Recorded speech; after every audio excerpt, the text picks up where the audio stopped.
buenos días, tardes o noches para quienes nos escuchan. Les damos la bienvenida a este gran interesante episodio de nuestro podcast Voces Educadoras.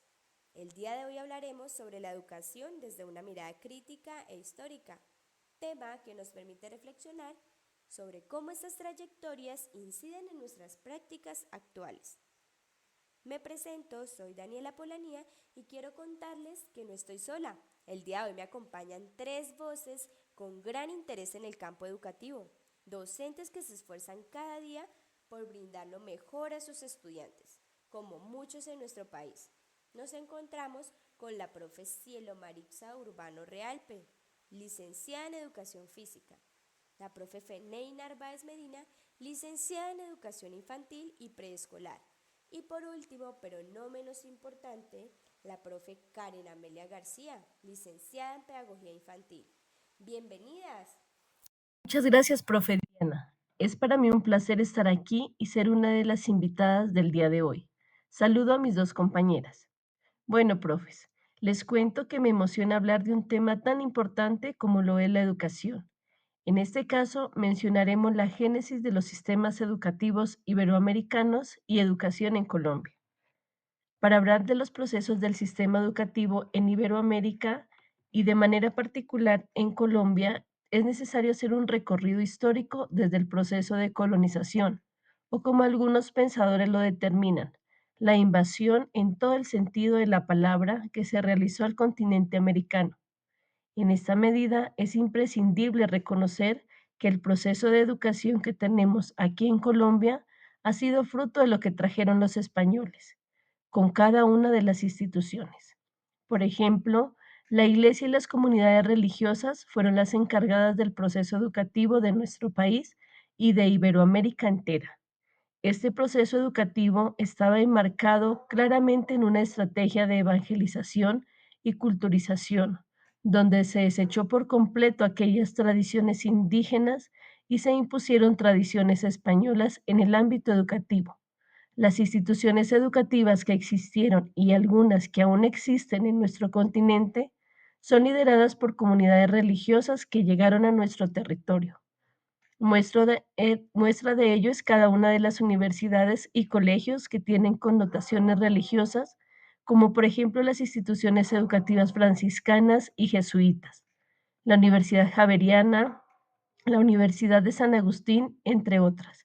Y más allá de determinar qué tan bueno o tan malo ha sido ese proceso, es importante mirarlo en el desarrollo del siglo XIX y XX. Durante estos siglos se ha dado un proceso de volver laica la educación, proceso que en algunos campos ha sido bien llevado, pero también en otros se ha ido al otro extremo, en donde se ha satanizado todo lo que tiene que ver con el tema religioso. Muestra de ello es que en 1991, en la Constitución Política de Colombia, se determina nuestro país como un Estado laico. Sin embargo, hoy en día seguimos contando con un currículo marcado por el área de religión, marcado por el cristianismo.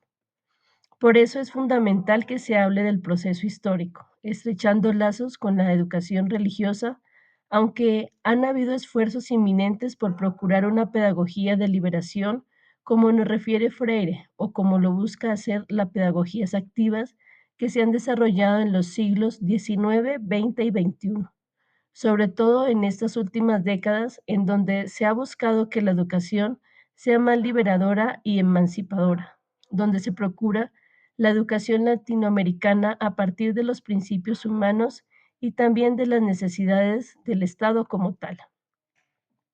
Para poder determinar si esto es bueno o malo, es necesario echar una mirada a todos los procesos que se dan en las regiones. Nosotros hablamos de que en este momento existe un atraso muy grande en cuanto a la educación en el ámbito rural, étnico y afrocolombiano, porque la educación se ha tratado desde la masa, desde la cantidad de estudiantes y no desde el ámbito de la priorización educativa. Los campos colombianos aún siguen siendo campos olvidados, en donde la educación se limita a un proceso único y exclusivamente de alfabetización, y no como la construcción cultural, el desarrollo económico, social y político de un ciudadano, construido a la luz de una educación. que le permite el desarrollo de todas sus habilidades. En este punto, es pertinente mirar el rol del docente y del estudiante, que en relación con lo que se plantó en la Edad Media y que después heredamos nosotros, que el estudiante es un vaso vacío y debe ser llenado con el conocimiento omnipotente del docente. La nueva concepción de la pedagogía, con todas las metodologías activas que se están proponiendo, nos muestran a un docente y un estudiante como objeto activo, como un sujeto que construye conocimiento a la par. El docente es una guía y no omnipotente ni omnisapiente, que determina lo que está bien o mal. Es cierto que la educación no debe salirse de la construcción de unos ciudadanos capaces de reconocer la humanidad, pero sobre todo de unos ciudadanos que sean capaces de construir a partir de la tolerancia, el respeto, una sociedad que nos muestre el camino hacia el futuro y hacia la realidad que debe ser de paz y de respeto por los demás. Profe Cielo, muchas gracias por esa contextualización tan significativa. Comprender los orígenes de nuestros sistemas educativos es esencial para transformarlos. Bueno, continuamos con nuestra segunda participación enfocada en la pedagogía crítica con algunos autores a la vista. Profe Karen, bienvenida y te damos la palabra. Muchas gracias, profe Daniela, por abrir este espacio de participación y permitirnos a nosotros como docentes dialogar temas tan relevantes para nuestros oyentes. Bueno, ahora sí, entremos en materia y quiero que desde sus casas se respondan esta pregunta. ¿Alguna vez hemos escuchado hablar de pedagogías críticas? Bueno, pues les cuento que estas surgen y se desarrollan en el siglo XX, principalmente en Brasil. Esta pedagogía entra como respuesta a lo que nos mencionaba la profe Cielo hace un momento en su reflexión. Aquí se cuestionan los modelos tradicionales, esos modelos que heredamos del sistema colonial y autoritario, y se busca formar personas que sean capaces de analizar o reflexionar frente a las realidades que enfrentamos, ya sean sociales, políticas, culturales y, ¿por qué no?, económicas. Para tener una mejor idea de lo que estamos hablando, traigo al señor Paulo Freire, un educador y además filósofo brasileño muy conocido por su enfoque en educación crítica, considerándolo como su principal impulsor. Este autor se encargaba de los procesos de alfabetización con personas adultas en las zonas más pobres y marginales de Brasil. En algún momento de la vida leí algo muy interesante sobre él, y era que no solo enseñaba a leer y a escribir, sino también a leer el mundo, analizarlo, entenderlo y buscar transformarlo. De hecho, es conocido por una obra maravillosa llamada Pedagogía del Oprimido, fundamental en este tema de la pedagogía crítica. Aquí se habla de una educación en donde todos podemos construir conocimiento y borrar la idea de que es el maestro quien lo deposita. Como es un libro con orientación marxista, allí Freire realiza un análisis detallado sobre la relación que existe entre colonizador y colonizado. Hay una frase muy interesante que de hecho es de la obra y me gustaría mencionar. A los desarrapados del mundo y a quienes descubriéndose en ellos, con ellos sufren y con ellos luchan. Esta cita nos hace ver que esto no solo se limita a la educación, sino que también extiende un fuerte compromiso social. Esta corriente también se ha visto fortalecida gracias a los aportes de otros autores, como lo son los integrantes de la Escuela Frankfurt, quienes también invitaban a reflexionar sobre todo aquello que nos generaba desigualdad en la sociedad, convirtiéndose este enfoque no solo en una herramienta educativa, sino también política, que buscaba la transformación de la sociedad desde el aula. A mí personalmente este tema me encanta. Lo único es que como docentes sí debemos tener cuidado y ser muy responsables a la hora de aplicar esta pedagogía. Lo digo por mi experiencia como docente en zona rural de un municipio del Huila, en donde cualquier cuestionamiento al sistema, por mínimo que sea, puede ser interpretado como una posición a un partido político, así este no lo sea, o incluso puede verse o malinterpretarse hasta con adoctrinamiento, y no como la búsqueda de fomentar o formar seres autónomos. Por eso, Es importante mantener la neutralidad ideológica. Y con esto no me refiero a ser indiferentes en algunas situaciones o contextos, sino a ser equitativos sin alinearse con temas partidistas. Así que, profe Daniela, para concluir, la pedagogía crítica es fundamental porque nos enseña a ser seres capaces de pensar, analizar y, lo más importante, transformar. Pero también debe ejercerse con mucha sabiduría y ser muy sensibles con ella. Así no ponemos en riesgo los procesos educativos ni quienes participamos en él. De nuevo, mil gracias por este espacio tan agradable. Profe Karen, muchas gracias a usted, gracias por aceptar nuestra invitación y qué aporte tan interesante. Ya nos queda claro que la pedagogía crítica no solo analiza el contexto, sino que busca transformarlo.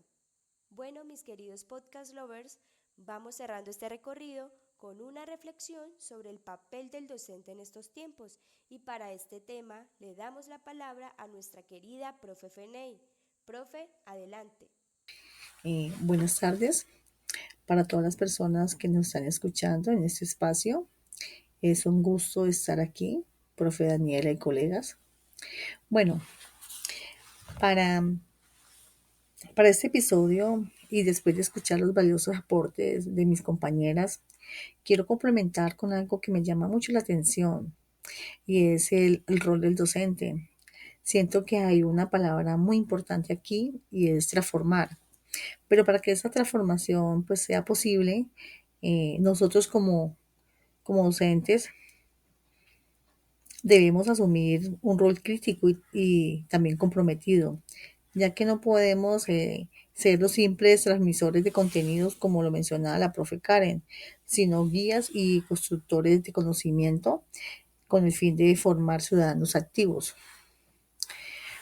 Uno de los fundadores de la pedagogía crítica, Henry Giroux, declara que los profesores deben indagar, ser comprometidos con el trabajo, siempre buscar y dar lo mejor, no seguir pautas, normas. Y cuando se dice no seguir pautas ni normas, no se refiere que debemos rechazar todas las estructuras de los diferentes contextos, sino que evitar la llamada obediencia ciega, en donde se genera la desigualdad o la humanización en los procesos de enseñanza. Hay que tener en claro que los colegios no son lugares de acondicionamiento, sino de fortalecimiento de los aprendizajes. Eh, la finalidad de este enfoque es que nosotros como docentes creemos espacios de libertad y fomentemos una aula reflexiva. También tenemos a López López, que nos propone una didáctica analítica de impulso transformador a lo valioso, particularmente en la enseñanza básica, ¿no? Que es donde se empieza el aprendizaje. Porque según el autor, el no aprender, o sea, no debe ser aislado de nuestra vida cotidiana, debe estar abierto al diálogo y a la reflexión sobre la práctica de vivencias de su entorno. Pues en ese sentido, el maestro debe ser una persona, debe tener una formación integral que transforme, que sea promotor de la reflexión, el diálogo, ser agentes creativos, responsables y, y con el poder o la habilidad de llegar a sus estudiantes de manera que los lleve a transformarse social y personalmente. Eso es lo que debe buscar un buen maestro. Para finalizar, quisiera compartir mi experiencia como docente. Hace 24 años me gradué como licenciada en educación infantil y preescolar, pero no ejercí por falta de oportunidades laborales. Sin embargo, mi interés por la docencia siempre estuvo presente. Pues el año pasado que viví la experiencia de ejercer por primera vez, estaba con muchas expectativas de lo que iba a encontrar, también con una actitud muy crítica y de exigencia hacia mí misma, que quería que mi trabajo fuera significativo para mis estudiantes, llegar a ellos para transformar y hacer muchos cambios al beneficio de sus aprendizajes. Y hoy en día llevo año y medio, ha sido fructífera y por supuesto se ven los resultados de mi trabajo. Mis profes, muchísimas gracias a las tres por sus valiosas intervenciones y gracias a nuestros queridos oyentes por acompañarnos en este espacio de reflexión educativa. Hoy hemos comprendido que la historia de la educación no es un capítulo cerrado, sino que está viva en nuestras prácticas y en nuestras decisiones pedagógicas. Esperamos que este episodio haya sido significativo y enriquecedor, que este diálogo sea una invitación a reflexionar. ¿Qué tipo de escuela estamos construyendo? ¿Qué tipo de ciudadanos estamos formando? Nos despedimos con una frase de Freire: nadie educa a nadie, nadie se educa solo. Los hombres se educan entre sí, mediatizados por el mundo. Hasta la próxima y gracias por escucharnos.